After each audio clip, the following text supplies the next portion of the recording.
I'm Dr. Margaret Cochran, aka the Relationship Doctor, and I'm here to help you step out of procrastination and fear and into the relationships of your dreams. Breaking up is never fun, even under the best of circumstances, those circumstances being that you both agree that it's the right thing for you to do. And it's done with respect and kindness. Now, how you end things can be extremely important for the mental health of everyone concerned. I am, for the sake of this discussion, going to assume that you are not breaking up with a toxic or dangerous partner, because my advice for that kind of relationship ending process would be different. That's another discussion for another day. Let's begin with the basics. If you're unhappy, you have to let your partner know. Not talking about your sadness, loneliness, and hurt is what leads to affairs, and that is most definitely not a good way to end things.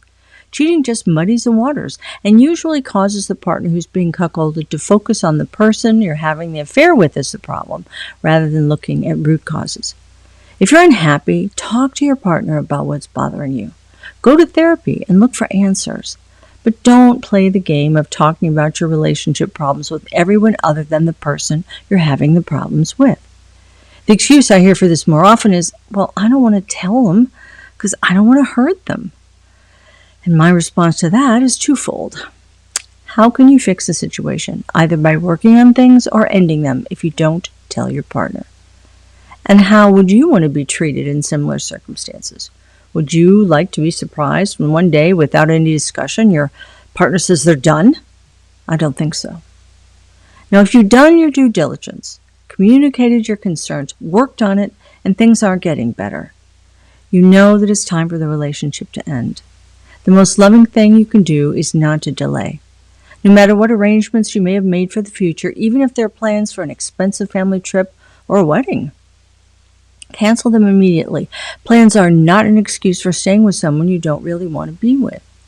That said, the idea of ending a relationship can cause a lot of guilt.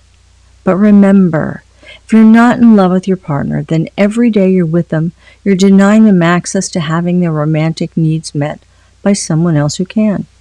The longer you stay, the longer you delay their ability to go out in the world and find that partner who can love them the way they want to be loved. And the same goes for you. Don't lay blame and don't make excuses. Just tell your partner straight up that although you care for them and the two of you have talked and made efforts to fix things, you're not in love with them and it's over.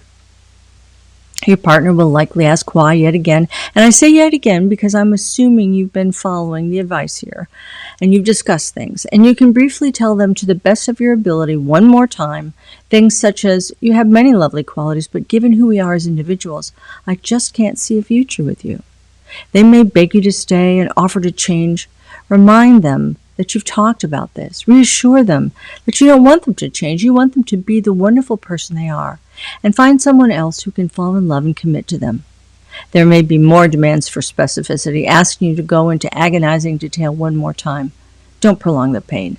Remind them that you've been discussing this for a while, and it's just not working. And if they go for, oh, so it's all about you, or cry, be kind. Tell them you're sorry they're hurting right now. Then make your exit as quickly and cleanly as possible, and do not have breakup sex. It's confusing and destructive.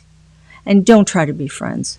While that may be possible down the road, at the time of the breakup, you need distance from one another and time to heal as individuals.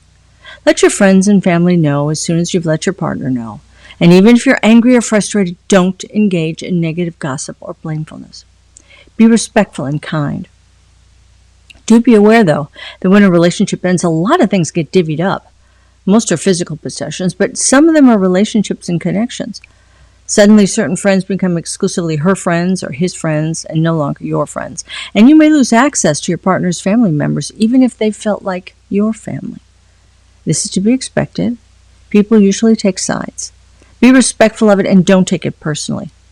In all honesty, ending your relationship can be a tumultuous thing and may cause a lot of change in many aspects of your life. But if it's done clearly, thoughtfully, and with respect, you will move on to love deeply again, and you will give your former partner a chance to do so as well.